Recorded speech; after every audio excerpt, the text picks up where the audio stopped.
À quoi sert le mascara? Donc, comme on arrive en fin de journée, en fin de festival, je trouvais ça... Vous avez dû vous demander pourquoi je trouvais... j'avais pu choisir ce titre un peu futile dans ce festival sérieux de psychanalyse. Parce que j'ai vécu 10 ans au Portugal et que j'y vais souvent, j'y suis allé il n'y a pas longtemps, et dans la rue, toute la journée, on me demandait « Não esquece o seu mascara ». N'oublie pas ton masque.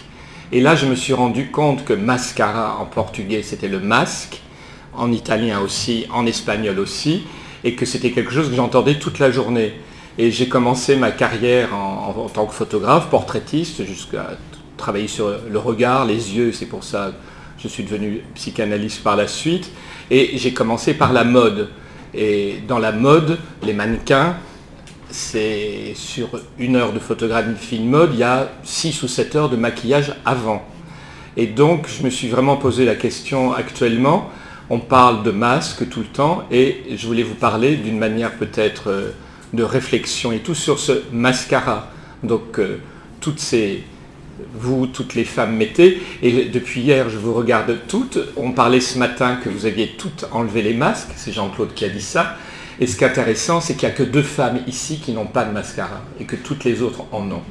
Donc, finalement, vous avez toutes un masque, vous avez toutes un mascara.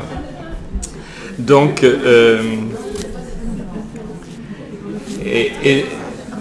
ça fait causer tout le monde, voilà. Qui n'a pas de mascara? Donc, et ce qui était intéressant, c'est aussi tout ce qu'on en a fait en photographie de mode, par exemple. Ce qui les gens ne se rendent pas compte, c'est par exemple les couvertures de magazines de beauté, Vogue, ou etc. Ce sont des filles qui ont entre 12 et 14 ans, avant la puberté, pour que la peau soit absolument parfaite, sans boutons, sans rien, et qu'elle soit aussi maquillée. Et ce qu'il y a d'intéressant aussi avec ce phénomène de la mode, du portrait et du maquillage et donc du mascara, c'est que souvent, je montrais à des amis dans la rue à Paris, « Ah, regarde, c'est une mannequin ». Ils me disaient « Mais elle ne ressemble pas à une mannequin ».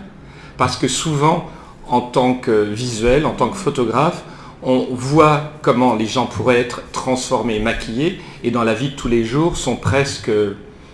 On ne les remarque pas. Et il y a des grandes mannequins qui pouvaient se promener dans la rue en jean, en t-shirt, et sans maquillage, que personne ne reconnaissait. Donc c'est une forme de masque, le maquillage. À quoi sert-il? Donc l'idée difficile à accepter pour nous, qui entendons surtout résonner dans le mot maquillage, donc sa proximité phonétique avec le terme masque, donc, laquelle n'est pas pourtant que coïncidence, puisqu'elle ne repose sur aucune racine commune, les étymologies respectives étant différentes.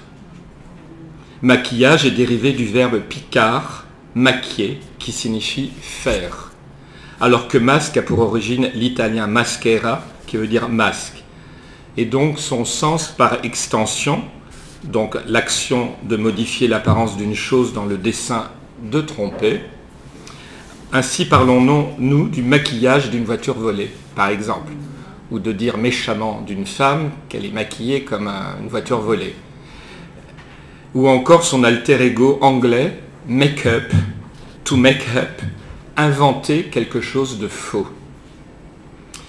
Les récentes images qui ont fait le tour du monde de la femme Barbie et de la femme manga illustrent cet aspect du maquillage qui est aussi une de ses vérités. Comme nous le voyons, la beauté est intimement liée à la perception de la symétrie dans les traits et la santé reflétée par la peau. Donc on en parle beaucoup du masque en ce moment, de la pandémie, donc de la santé. Donc c'est intéressant de penser que cette santé, qui est quelque chose qu'on vient de dire de pulmonaire, peut être un rapport aussi avec la peau et aussi avec la respiration. C'est pourquoi les maquillages ont joué sur de tels paramètres, pour donner une image positive de soi auprès de l'entourage, auprès des êtres que l'on aime. C'est souvent le cas, beaucoup des comédiens. J'avais lu une interview qui m'avait surpris il y a longtemps, parce qu'elle est décédée, de Michel Morgan, qui disait qu'aucun homme de sa vie ne l'avait vu démaquillé, et que quand elle était au lit avec un homme, elle se levait 1 heure avant pour se maquiller, pour que l'homme, quand il se réveillait, la voie maquillée. Donc il y a quelque chose de vraiment très intéressant au niveau donc, du maquillage. Mais les dernières découvertes révèlent de façon plus surprenante que la beauté et l'attirance plastique ne sont pas les seuls paramètres de la personnalité que le maquillage parvient à moduler. L'impression de stabilité, de confiance, de réussite professionnelle que vous laissez autour de vous est également tributaire de tous ces produits. Et j'ai remarqué aussi que les analysantes en cabinet qui arrivaient, enfin je parle pour moi, je ne sais pas comment c'est pour les confrères, n'arrivent pas forcément très maquillées et que certaines étaient fières de me dire en arrivant, vous voyez, aujourd'hui je ne me suis pas maquillée, avec une certaine fierté. Donc ça voulait dire ou de la confiance, ou alors peut-être que le masque était tombé. Donc ce qui m'intéressait aussi, c'était de savoir un peu la sociologie du maquillage. Le maquillage que l'on croise le plus souvent, celui qui est répandu chez les femmes, qu'on le mette par plaisir ou par nécessité, a un effet évident. Donc, il embellit en cas d'une bonne utilisation, c'est pas toujours facile, ou dissimule. Ça peut vraiment dissimuler. J'en viendrai un peu plus tard avec un exemple. Le maquillage peut corriger les imperfections et rendre l'objet ou le sujet maquillé parfait. Il procède d'une recherche du pouvoir à travers le camouflage de tout ce qui nous montre commun devant le reste du monde. Car pourquoi chercher la perfection? Devant un être parfait qui ne tombe pas en admiration, en vénération, en émoi, par exemple, Dieu est le seul à être admis comme parfait. Tout en lui est parfait. On fait entendre qu'il doit inspirer la crainte. Comme il est parfait, il est rarement mis au défi. Il faut l'adorer et c'est tout. Quand il n'embellit pas, le maquillage décore. Je pense au maquillage artistique, au body painting, qui ne sont plus du maquillage, plutôt de l'art. Au-delà de toute volonté d'embellir, on est ici dans une intention donc artistique. Le but n'est plus tant la beauté du sujet que la beauté de l'art, art du service de l'artiste et de son message. J'ai perdu une feuille. Attendez, voilà. Je voulais dire aussi que le mot mascara aussi vient de l'Algérie, que c'était l'antimoine qui était fabriqué près de la ville de Mascara et qui a donc donné ce nom de mascara au XIXe siècle, je crois que c'était 1830. Attendez, il me faut une autre feuille dans mon sac qui est plus loin. Le maquillage, donc, pour une symbolique, est aussi un masque. On ne le porte pour dissimuler quelque chose, et cette chose peut être physique ou émotionnelle. Un guerrier masqué est plus terrifiant qu'un guerrier sans masque. On en parlait tout à l'heure, c'est un peu de redite, mais c'est la fin de la journée. Le masque qui absorbe sa propre terreur et le projette sur son ennemi. Car on ne lit pas la souffrance sur son visage masqué. Il donne l'impression de ne pas souffrir, de ne rien ressentir. Car son visage est masqué et ne laisse échapper aucune expression. Il est terrifiant pour cela. Exemple de la série Goth, la scène où les fils de la harpie essayent de tuer la mère des dragons dans l'arène. Le téléspectateur ressent la terreur inspirée par le masque des fils de la harpie. Alors imaginez un peu ce que doivent ressentir ceux qui doivent y faire face. Dans le film 300, les unités de combat des Perses surnommées les Immortels étaient les plus craintes et les plus légendaires. Et comme vous le savez peut-être si vous avez suivi le film, elles se distinguaient des autres par le masque de démon qu'elles portaient. Et on en est parlé ce matin, donc avec plusieurs d'entre vous, ces artistes qui se cachent, ces chanteurs, ces groupes, là je ne vois pas Frédéric, mais il y a énormément de groupes de rock, de gens qui leur principe sur scène, c'est d'arriver masqué, d'arriver caché. Et on peut aussi parler en ce moment de Banksy, donc tout le monde connaît, et que personne ne connaît sa tête. Il veut être incognito. Il y a cet effet-là aussi dans, on dit masqué, démasqué, mais il y a des personnes, des artistes ou des personnes qui ne veulent pas qu'on les voit. C'est même une pathologie, même en psychiatrique, des gens qui veulent être s'il vous plaît, comment ça s'appelle, le symptôme, les gens qui, voilà, qui ne veulent plus être du tout vus, qui veulent presque devenir transparents. Certains souverains, comme le pharaon d'Égypte, que l'on compare à des dieux, ne se montrent pas à visage découvert pour entretenir leur statut divin. Seuls quelques élus ont la chance de voir le visage du Dieu vivant. J'avais une autre feuille que je ne trouve pas. Attendez, j'ai cherché mon sac. Une petite seconde. J'en ai perdu un morceau. Un axe manqué peut-être.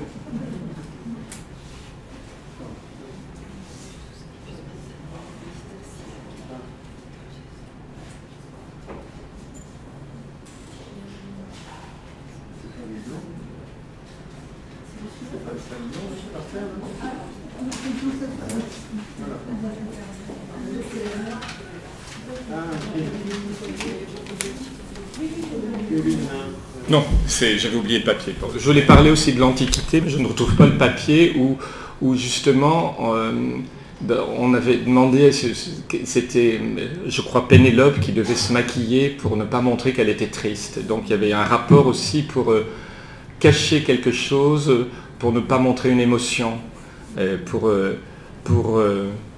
et donc, ce que je voulais dire aussi, ce qui est intéressant, c'est qu'avec ma technique de photothérapie, que certains connaissent et ont même participé au stage d'il y a 15 jours, c'est que je fais fermer les yeux. Et que c'est intéressant qu'est-ce qui se passe, d'abord on ne se connaît pas vraiment les yeux fermés, et qu'est-ce qui se passe quand on se regarde de ses propres yeux fermés. Et pour faire des parallèles toujours avec la lumière, d'abord photographier en grec, vous devez savoir que c'est écrire avec de la lumière. Et puis surtout dans les maquillages, il y a ce qu'on appelle l'ombre à paupières. Alors pourquoi appelle-t-on ça de l'ombre? Est-ce que c'est pour donner la lumière, ou atténuer la lumière, ou filtrer la lumière, ou cacher la lumière? Voilà. Donc je vous appelle à en discuter après. Et souvent les réflexions, c'est des personnes qui disent aujourd'hui tu me vois, je ne suis pas maquillée, je n'ai que du mascara. Donc je n'ai toujours qu'un masque, c'est toujours la même histoire. Ce qui est intéressant aussi c'est le visible dans l'invisible, c'est-à-dire quand je photographie les personnes, je demande souvent aux personnes justement de venir non maquillées, donc c'est quelque chose d'assez dur pour beaucoup de personnes d'arriver non maquillée, c'est presque être nu quelque part, ou en même titre que je le disais aussi au dernier séminaire, quand je demande aussi aux femmes, enlevez vos chaussures, le fait d'être pieds nus et non maquillés, là c'est quelque chose de terrible. Pour continuer avec ces histoires de maquillage, j'ai beaucoup en patientèle en ce moment, enfin depuis un certain temps, des personnes qui souffrent de dysmorphie du genre. Et donc ces garçons qui ne rêvent que de devenir femmes me disent toujours dans les premières séances, parce que je veux me maquiller. C'est le maquillage, je veux pouvoir me maquiller. Donc c'est comme un cri du cœur, comme une demande, quelque chose comme ça. Et puis regardez aussi que, je regardais les statistiques, un gros groupe français dont je tairai le nom, mais que tout le monde connaît, de maquillage, de produits, en Iran, 4 fois plus ou 5 fois plus de chiffre d'affaires pour le mascara sur les femmes voilées. Donc c'est le fait la seule chose que l'on voit, ce sont les yeux. J'ai vu ça dans le désert d'Algérie, à Gardaïa ou à Tamanrasset, où certaines femmes n'ont qu'un seul œil visible, mais cet œil a un maquillage extraordinaire. Elles ont beaucoup, plus on descend en Algérie, les yeux bleus, les yeux verts, donc elles jouent sur le bleu, le vert, enfin, c'est absolument incroyable et merveilleux.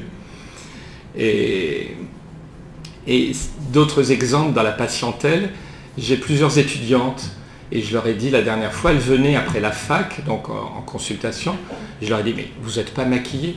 Ah bah tu sais, pour étudier, il n'y a pas besoin de maquillage. Donc je me suis dit, tiens, c'est intéressant, l'intellectuel, la faculté, pourquoi, me disent-elles, pour étudier, pour aller à la fac, on ne se maquille pas. Ça veut dire, donc c'est une interrogation, je vous demande si vous voulez me répondre à ça, et ce qui est intéressant, toujours pour parler des hommes aussi, c'est que depuis cette pandémie, il y a une recrudescence de barbe qui arrive. Donc Est-ce que ce serait cette barbe, ce trait noir qu'il y a sous les yeux, qui apparaît peut-être dans les poils, dans les traits, peut-être j'invente quelque chose, mais qu'est-ce qui se passe de toutes ces barbes qui arrivent chez les hommes? Donc, est-ce que c'est un masque derrière le masque? Est-ce que c'est un trait derrière un trait? Est-ce que c'est pour se cacher ou peut-être une manière de séduire? Mais il y a ce phénomène, et j'en parle, et regardez dans toutes les villes, le phénomène de tous ces barbiers qui s'ouvrent dans chaque coin de rue, de ces hommes qui font attention à eux, où il y a quand même de plus en plus de produits, des crèmes pour le visage pour les hommes. Et certains créateurs ont essayé de faire des maquillages pour hommes qui marchent ou pas trop. Donc voilà, je reviens à ma question primaire là, du texte. Qu'y a-t-il derrière le mascara? Je vous remercie.